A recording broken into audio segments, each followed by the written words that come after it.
여러분 안녕하세요. 여행 꿀팁의 진심인 미스이스입니다. 이번 시간에는 이탈리아 칭케테레 여행을 소개할게요. 칭케테레 내 마을 5곳, 각각의 특징과 맛집, 숙소, 해수욕, 트레킹, 일몰, 야경, 일정 짜기 등 칭케테레를 즐기는 다양한 방법을 내용에 담아보았습니다. 그럼 바로 시작할게요.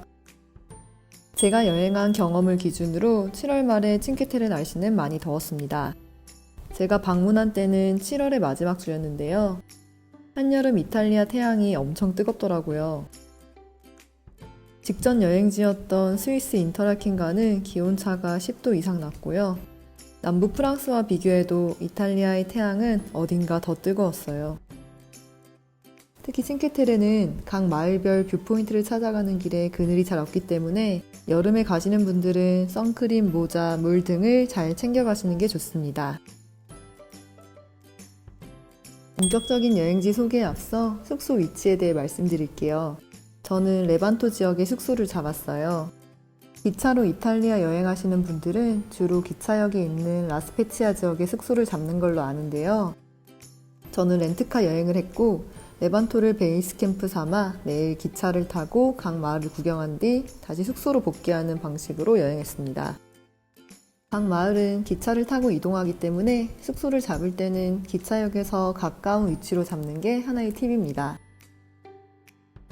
레반토 쪽에 숙소를 잡는 것의 장점은 라스페치아에서 출발하는 여행객들과는 반대의 경로로 움직이기 때문에 출발, 복귀 시 앉아서 갈 수 있었던 점이에요. 제가 묵었던 에어비앤비 숙소는 이탈리아 할머니가 운영하는 정감 가는 집이었는데요. 집에서 만든 케이크도 냉장고에 넣어놔주시고 숙소 소개까지 친절히 해주셔서 머무는 내내 포근한 느낌이 들었습니다. 자, 그럼 칭케테레네 5개 각 마을별 특징과 해변 정보를 알려드릴게요. 먼저 리오마조레입니다. 리오마조레는 5개의 마을 중 가장 큰 곳으로 다양한 식당, 상점, 카페들이 있어요.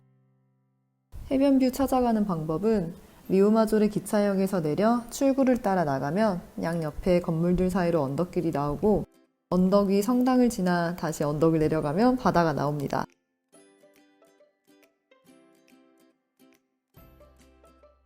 바다 쪽으로 나가서 마을을 보면 사진 속에서 봤던 그 광경이 눈앞에 펼쳐져요. 이렇게 언덕이 전망대에 성당이 있고요. 저는 이 옆 벤치에서 잠깐 쉬었다 갔었어요. 뜨거운 햇살을 맞으며 걷다 보면 눈앞에 이런 광경이 나타납니다. 참고로 칭케테레는 로마 시대부터 사람이 살았던 곳으로 마을 사람들이 해적의 공격을 피하기 위해 마을에 성벽을 세웠는데 오늘날 이렇게 멋지고 유명한 관광지가 된 거라고 하네요. 그리고 집들을 형형색색으로 칠한 이유는 고기를 잡으러 바다로 나간 마을 사람들이 돌아올 때 멀리서도 쉽게 집을 찾을 수 있도록 하기 위해서라고 합니다.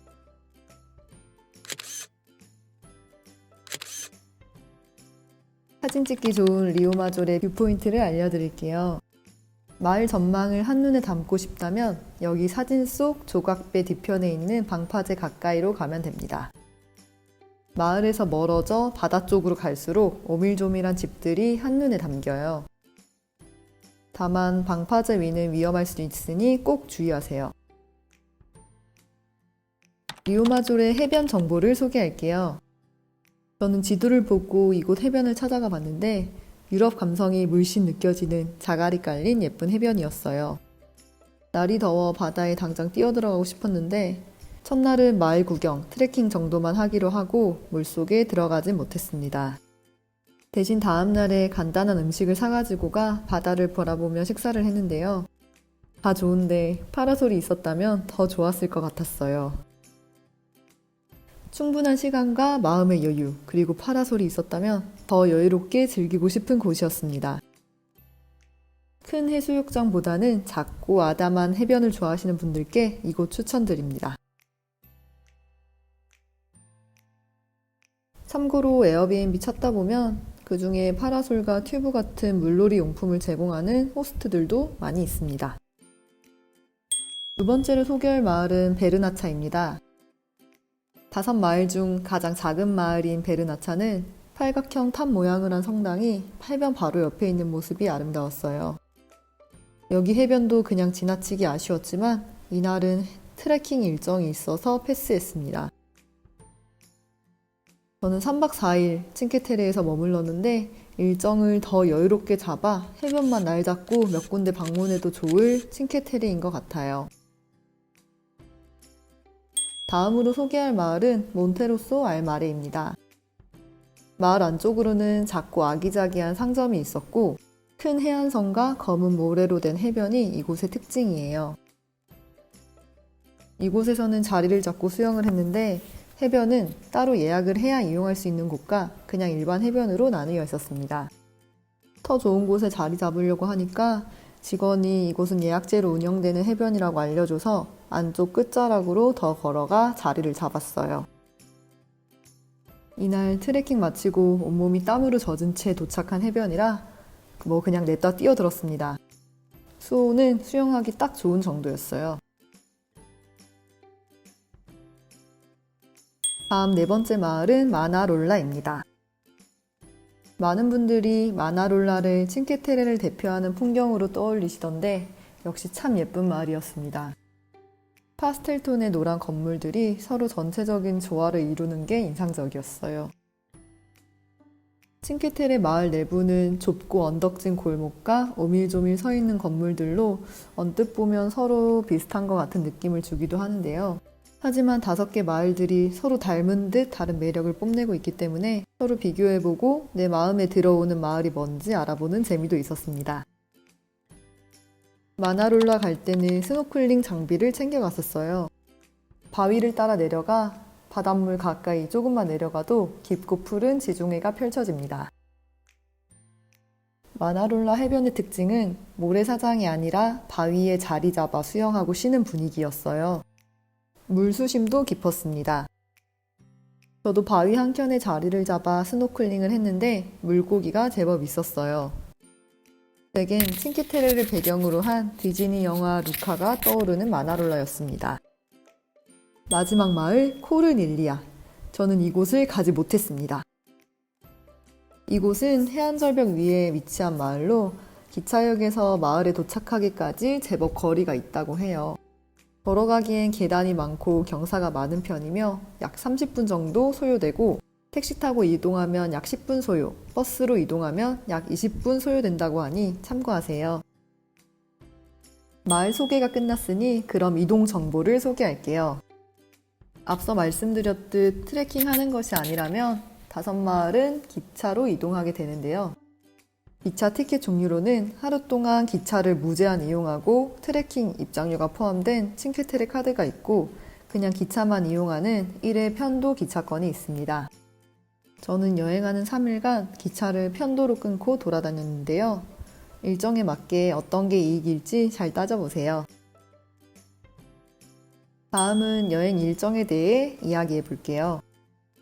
사실 특별히 짜야 할 일정이랄 건 없고 여행 중 하고 싶은 것들이 뭔지 정하시면 좋을 것 같습니다. 마을 관광, 트레킹, 해수욕, 5개 마을 인증샷 찍기 등 본인이 하고 싶은 컨셉을 정하고 주어진 시간과 여행 스타일에 맞게 마을을 선정해 코스를 짜시면 좋을 것 같아요.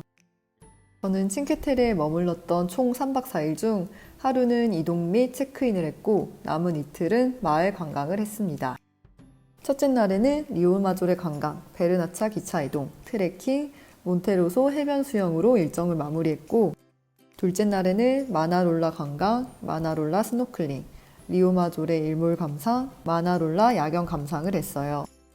제 경험상으로 하루에 마을을 제대로 감상하려면 2곳 정도 보는 게 최대였는데 기차역 오가는 시간도 있고 기차 이동 시간 추가에 식사도 하고 무더워서 중간에 쉬어줘야 하고 중간중간 사진 100장 찍다 보니 시간이 막 흘러갔어요. 수영이나 트레킹하면서 칭케테레를 여유 있게 즐기기엔 제겐 3박 4일도 짧았습니다. 이번에는 칭케테레 트레킹에 대해 말씀드릴게요. 각 마을 간 사이에는 해안 절벽을 따라 해안길이 있어 걸어서 이동을 할 수 있습니다. 유명한 트레킹 코스로는 리오마조레와 마나롤라를 잇는 사랑의 길이라 불리는 구간이 있는데요.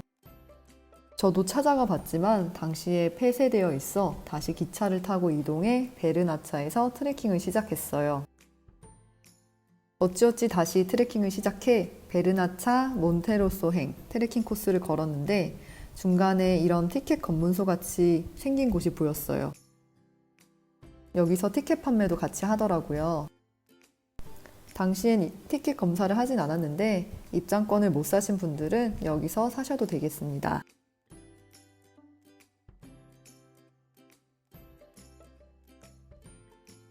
베르나차에서 몬테로소로 가는 트레킹 코스는 더웠지만 좋았습니다.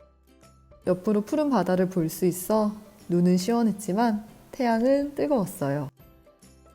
이동 시간이 구글맵에는 이렇게 떠 있지만 걷다 쉬다를 반복하며 걸으니 총 2시간이 걸렸네요.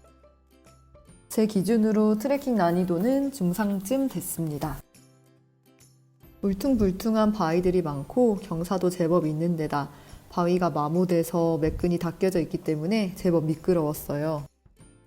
트레킹 하실 때는 운동화나 등산화를 신고 가시길 추천드려요. 그리고 해변을 따라 걷는 이 산길에는 이렇다 할 그늘이 별로 없어요. 뜨거운 햇살을 맞으며 걸어야 하니 모자랑 물 넉넉히 챙겨가시길 바랍니다. 힘들긴 했지만 어딘가 벅찬 기분을 느끼며 트레킹을 즐겼고 옆으로 펼쳐진 멋진 풍경은 덤이었습니다.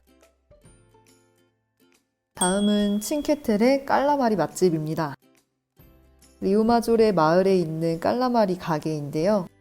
포장만 되는 작은 가게지만 여기 오징어 튀김이 정말 맛있었습니다. 간이 짭조름하면서 튀김옷이 바삭하고 맛있었어요. 큰 컵으로 주문해 레몬 주스와 함께 마셨더니 느끼함을 잡아줘서 한 컵으로 모자라고 한 컵 더 시켜 먹고 싶은 맛이었습니다.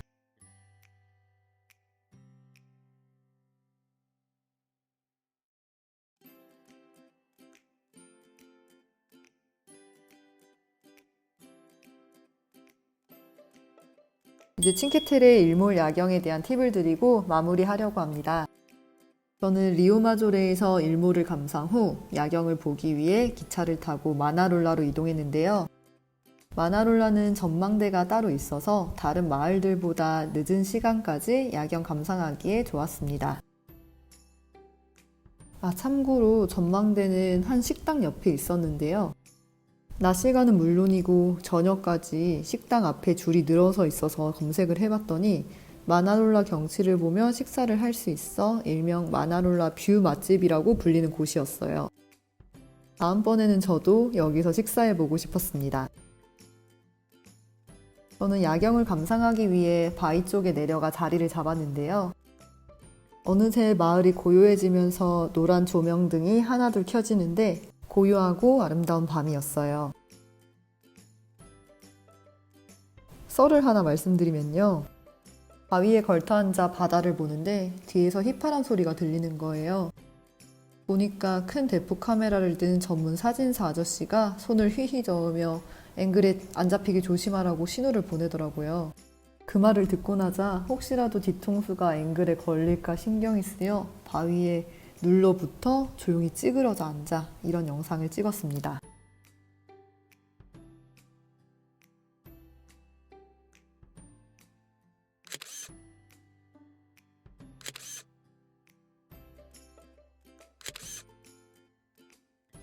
제가 준비한 내용은 여기까지입니다. 제 영상이 여행 준비에 도움이 되셨길 바라며 그럼 다음번에 다른 꿀팁으로 찾아올게요. 안녕!